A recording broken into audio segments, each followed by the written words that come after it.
देही,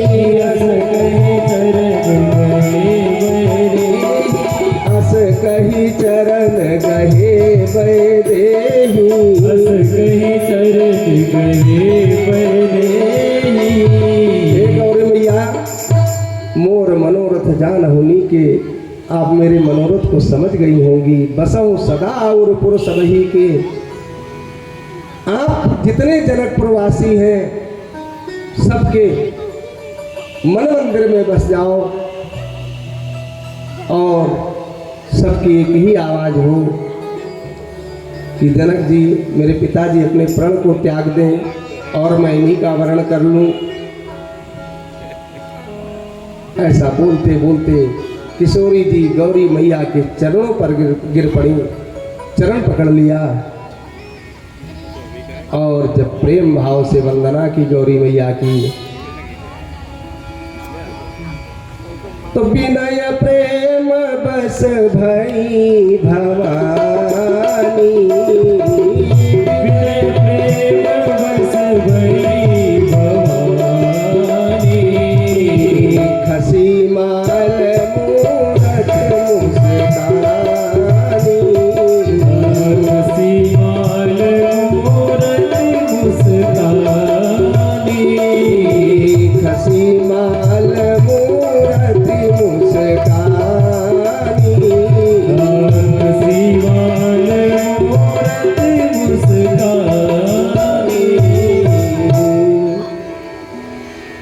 विनय प्रेम बस भई भवानी, गौरी मैया प्रेम के वशीभूत हो गई। खसी माल मूरत मुस्कानी, वो पत्थर की मूर्ति मुस्कुरा उठी और गौरी मैया के जो गले में माला पड़ी थी वो अपने आप जा करके किशोरी जी के गले में पड़ गई और गौरी जी प्रसन्न होकर के बोली कि सुनि सिय सत्य शीस हमारी, सुन सिय सत्य शीस हमारी, पूजी मन कामना तुम्हारी, पूजी मन कामना तुम्हारी। नारद बचन सदा सुचि साचा, नारद बचन सदा सुचि साचा, सोबर मिली जाहि मनोराजा, सोबर मिली जाहि मनोराजा।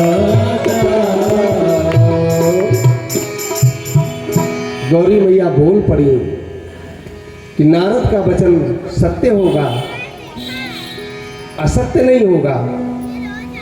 जो आपके मन में रच बस गया है वो आपको अवश्य मिलेगा, ये आशीर्वाद मिल गया। और गौरी मैया कहने लगी कि मनु जाहि राज मिलहि सोबरु सहज सुंदर सावरो, करुणान दान सुजान शील स्नेह जानत रावरो, यही भांति गौरी असीस सुन सिय सहित हिय हर सिय, तुलसी भवानी पूज मुनि मुनि, मुदित मन मंदिर चले, मुदित मन मंदिर चले। मन जाहि राचो मिलहि सोबर सहज सुंदर सांवरो, जो आपके मन में बस गया है, सहज है, सुंदर है, सांवला है। और हे किशोरी पूजी मन कामना तुम्हारी, सुन सिय सत्य आशीष हमारी। ये हमारा आशीर्वाद है कि जो आपकी मन की कामना है वो पूर्ण होगी, अवश्य पूर्ण होगी। और इस प्रकार से आशीर्वाद लेकर के प्रसन्न मन से किशोरी जी चली हैं और उनके बाम अंग फड़कने लगे हैं, शुभ संकेत होने लगे हैं। और उधर तो किशोरी जी गई और इधर हृदय सराहत सियलो नाई, हृदय सराहत सियलो नाई, गुरु समीप गवने दो भाई, गुरु समीप गवने दो भाई, गुरु समीप गवने दो भाई, गुरु समीप गवने दो भाई।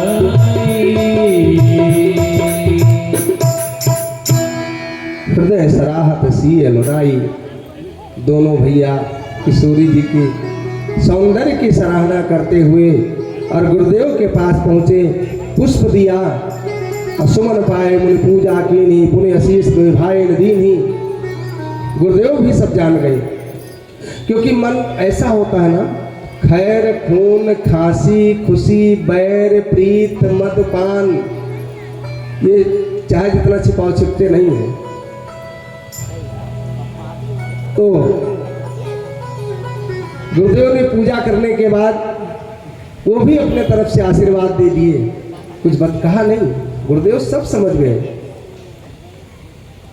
सुफल मनोरथ हो ही तुम्हारे, सुफल मनोरथ हो ही तुम्हारे, राम लखन सुनी भय सुखारे, राम लखन सुनी भय सुखारे, राम लखन सुनी भय सुखारे, राम लखन सुनी भय सुखारे। गुरुदेव ने भी आदेश दे दिया, सुफल मनोरथ हो तुम्हारे, जो तुम्हारे मन की अभिलाषा है वो सफल हो। और ऐसा आशीर्वाद सुनकर के दोनों भैया बहुत प्रसन्न हुए। उसके बाद गुरुदेव की आज्ञा पाकर के दोनों भाई संध्या वंदन करने गए हैं और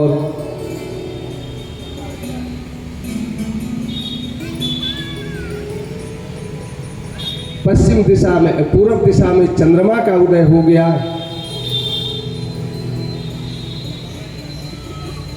जैसे चंद्रमा का उदय हुआ,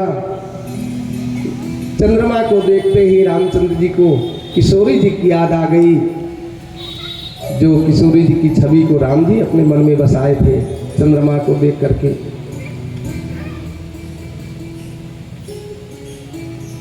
कि चंद्रमा जैसी किशोरी जी सुंदर है, लेकिन फिर मन में बात आ गई कि चंद्रमा के अंदर तो दाग है, किशोरी जी के अंदर कोई दाग नहीं है।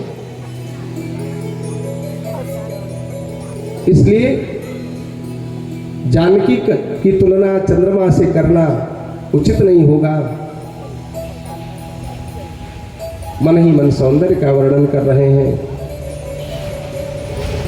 और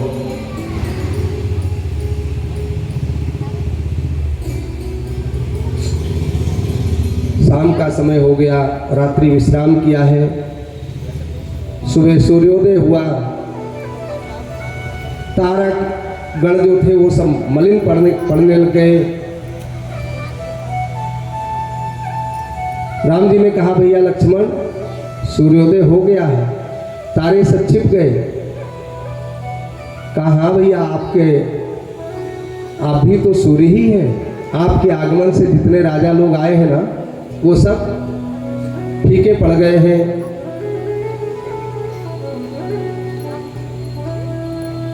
और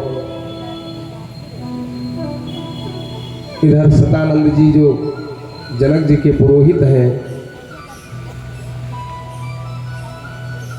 जनक जी ने सतानंद जी को बुलाया है और विश्वामित्र को धनुष यज्ञ जहाँ हो रहा है उस यज्ञशाला में लाने का निवेदन किया।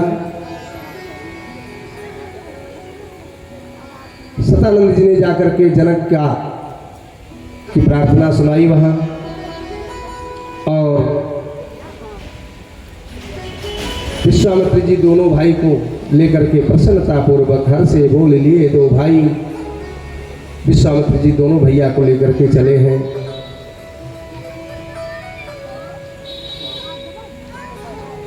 विश्वामित्र जी ने कहा, राम जी, सिया स्वयंवर देखी जाई, ईस काहि धो देई बड़ाई।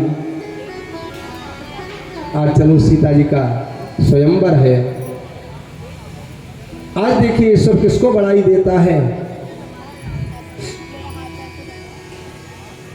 ये बात राम जी ने कही कि आज ईश्वर किसको बड़ाई देता है। तो इसे लक्ष्मण भैया बोल पड़े कि लखन कहा जसु भाजन सोई, लखन कहा जसु भाजन सोई, नाथ कृपा तव जा पर होई, नाथ कृपा तव जा पर होई, नाथ कृपा तव जा पर होई।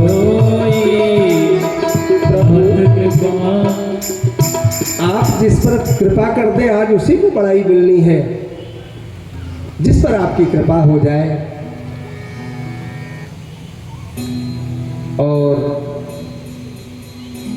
मुनि विश्वामित्र के साथ दोनों भैया रंगशाला की तरफ चल पड़े। जैसे रंगशाला में प्रवेश किया, पूरे जनकपुर वासियों को सूचना हो गई और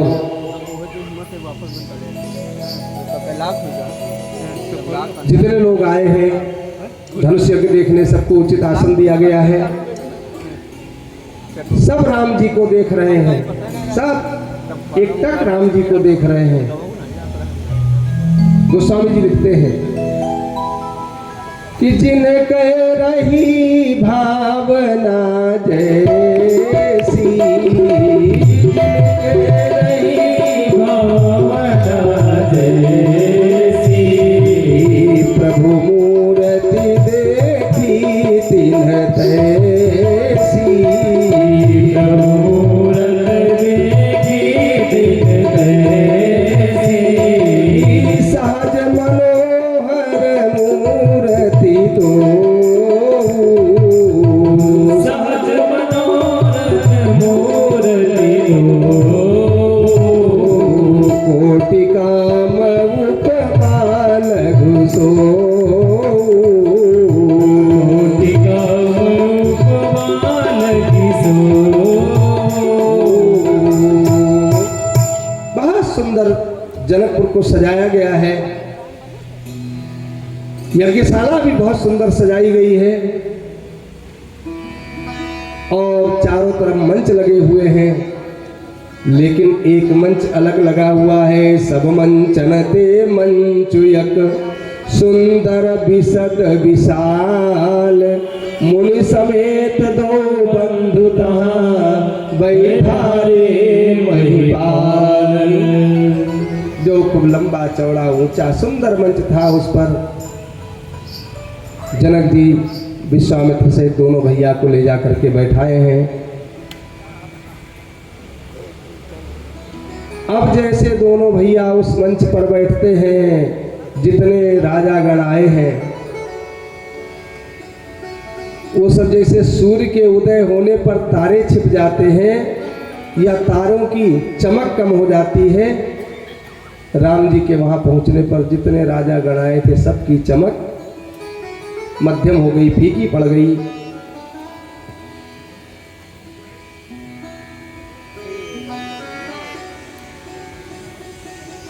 अब आपस में लोग विचार कर रहे हैं कि इतना विशाल धनुष है और ये कैसे इसको उठा पाएंगे। ये भी धनुष एक देखने आए हैं।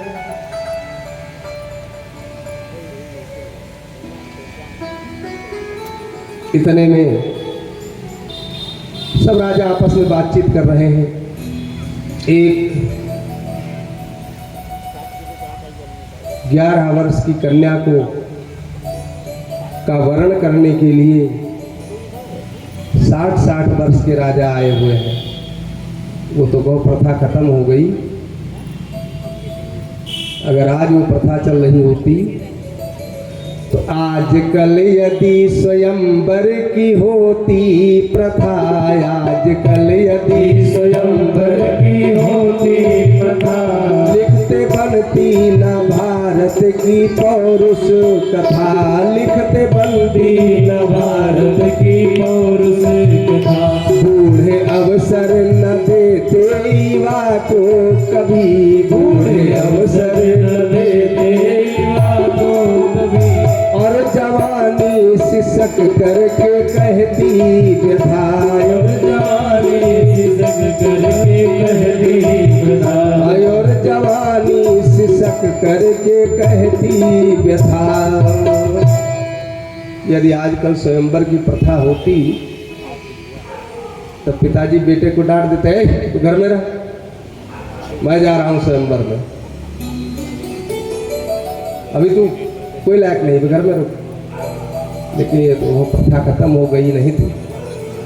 एक राजा की 10-10 रानियां, 100-100 रानियां, और राजागण सब आपस में बातचीत कर रहे हैं।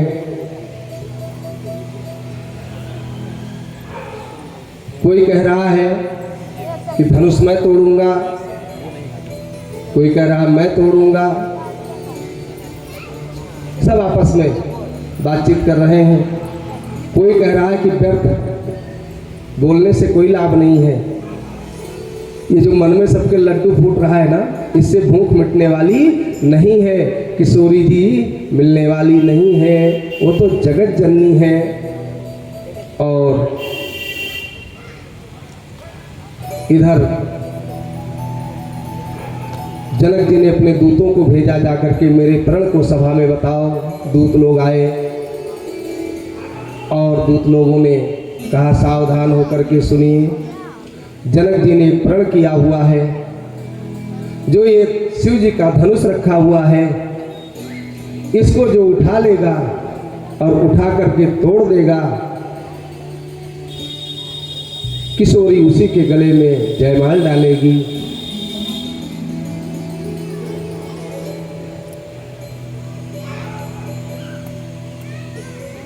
सब राजा आपस में बातचीत कर रहे हैं। अरे नहीं, एक कोई उठा पाएगा, सब मिल करके तोड़ेंगे। तो कहा सब मिल करके तोड़ोगे तो आखिर वो जयमाला किसके गले में डालेगी? कहा मैं डलवाऊंगा। कोई कहा मैं डलवाऊंगा। फिर जो चतुर सयाने राजा थे उन्होंने कहा कि काम करते हैं, गोटी पड़ जाएगी, जिसका नाम निकलेगा उसके गले में जय वरमाला डाल देगी। कोई कहा लड़ करके जो जीत जाएगा वो किशोरी जी को ले जाएगा। सब आपस में बातचीत कर रहे हैं और इधर चली संग लय सखी सयानी, गावत गीत मनोहर।